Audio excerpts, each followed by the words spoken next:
नमस्कार, मैं डॉक्टर मुकुल खंडेलवाल आज आप लोग को कवि रसखान का काव्य परिचय दे रही हूँ। प्रसिद्ध कृष्ण भक्त कवि रसखान जी का जन्म सन 1558 ईस्वी तथा मृत्यु सन 1628 ईस्वी को माना जाता है। ये दिल्ली के पठान थे। इनके संबंध में कई कथाएं प्रचलित है। एक कथा तो यह प्रचलित है कि रसखान एक स्त्री पर आसक्त थे, परंतु वह रूपवती एवं अभिमानी होने के कारण इनका अत्यंत तिरस्कार करती थी। रसखान इतने पर भी उसे प्यार करते थे। एक दिन रसखान श्रीमद् भागवत का फारसी अनुवाद पढ़ रहे थे। गोपियों का विरह वर्णन पढ़ते पढ़ते उन्होंने सोचा कि जिसको सहस्त्रों गोपियां प्यार करती हैं, उन्हीं से क्यों न प्रेम किया जाए। बस इसी भावावेश में वे उस स्त्री को छोड़ वृंदावन चले गए।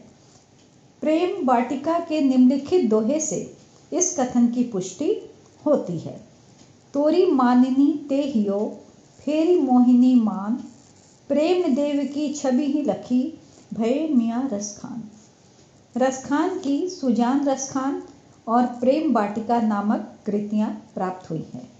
प्रेम वाटिका के लगभग 52 दोहों में कवि ने प्रेम की प्रधानता सिद्ध करने का प्रयत्न किया है और प्रेम को ईश्वर से भी बढ़कर माना है।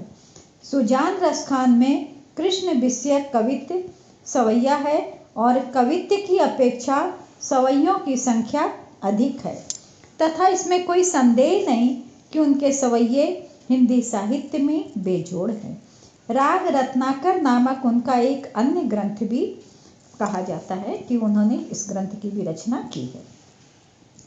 रसखान सच्चे कृष्ण भक्त थे, पर उनका लौकिक प्रेम ही सनय सनय ईश्वर के प्रति परिवर्तित हो गया और वो कृष्ण की गुणगाथा करने लगे, उनके प्रेम का वर्णन करने लगे। इनके काव्य में भक्ति और प्रेम ही दो मूल विषय हैं। इन्होंने यह बतलाना चाहा है कि भगवान प्रेम के वशीभूत हैं, अर्थात जहाँ भक्त है वहाँ भगवान है और भक्त के पुकारे पे भगवान दौड़े चले आते हैं।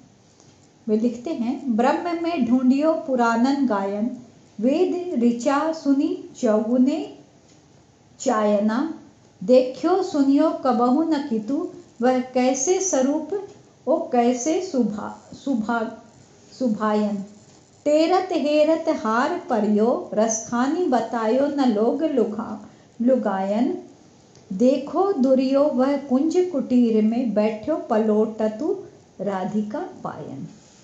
इस प्रकार भावुक भक्त रसखान की उक्तियां भावुकता से ओतप्रोत हैं और वे प्रेम वर्णन में पूर्ण सफल भी रहे हैं।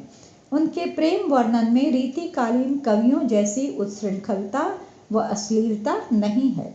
रसखान ने प्रेम तत्व का निरूपण भी किया है और प्रेम वाटिका में प्रेम संबंधी अपने आदर्श को भली भांति स्पष्ट किया है। रसखान ने प्रधानतः श्रृंगार रस की व्यंजना की है और संयोगावस्था व वियोगावस्था दोनों का अत्यंत मनोहर वर्णन किया है। वैसे संयोग पक्ष की ओर उनकी अधिक रुचि रही है। कवि ने गोपी कृष्ण की प्रेम भावना को मूर्तिमान रूप देने की चेष्टा की है और कृष्ण के रूप माधुर्य एवं मुरली की मनोहर ध्वनि का गोपियों पे क्या प्रभाव पड़ता है, इसका अत्यंत मनोमुग्धकारी वर्णन किया है। एक उदाहरण मैं आपको दे रही हूँ। कौन ठगोरी भरी हरि आज, बजाई है बांसुरिया रस भीनी, तान सुनी जिनही तिनही तिन लाज विदा कर दीनी, धूम धरी नंद के द्वार, नवीनी कहाँ अरु बाल प्रवीणी, या ब्रज मंडल में रसखान, जू कौन भटू जो लटू नहीं कीनी। यद्यपि प्रकृति वर्णन की ओर रसखान ने ध्यान नहीं दिया, परंतु कृष्ण का रूप वर्णन कई स्थलों पर किया गया है और रूपाशक्ति से उनकी प्रेम साधना का श्री गणेश भी होता है। उन्होंने वात्सल्य भावना को विशेष महत्व नहीं दिया क्योंकि उनकी साधना रति भाव की साधना थी, अतः गिने चुने छंदों में ही वात्सल्य भाव दृष्टिगोचर होता है। रसखान हिंदू धर्म के देवी देवताओं से भी प्रभावित थे और उन्हें पौराणिक कथाओं का भी अच्छा ज्ञान था। यूँ तो उन्होंने कृष्ण, राम और शंकर आदि देवताओं के प्रति श्रद्धा व्यक्त की है, पर उनके एकमात्र आराध्य देव श्री कृष्ण ही हैं। उनका विचार था कि शरीर के सभी कार्य कृष्ण से ही संबंधित होने चाहिए, अर्थात यह तन श्री कृष्ण की सेवा में ही लगा रहना चाहिए। और वो लिखते हैं, बैन वही उनको गुण गाए और कान वही उन बैन सो सानी, हाथ वही उन गात सरे और पाय वही जो वही अन जानी, जान वही उन प्राण के संग और मान वही जो करे मन मानी, त्यों रस खानी वही रस खानी जो है रस खानी सो है रस खानी। रसखान जी की भाषा जो थी वो बोलचाल की ब्रज भाषा है। कवि ने चमत्कार प्रदर्शन की ओर ध्यान नहीं दिया है, बल्कि सरलता और स्वाभाविकता ही उनके माने काव्य में दिखाई पड़ती है।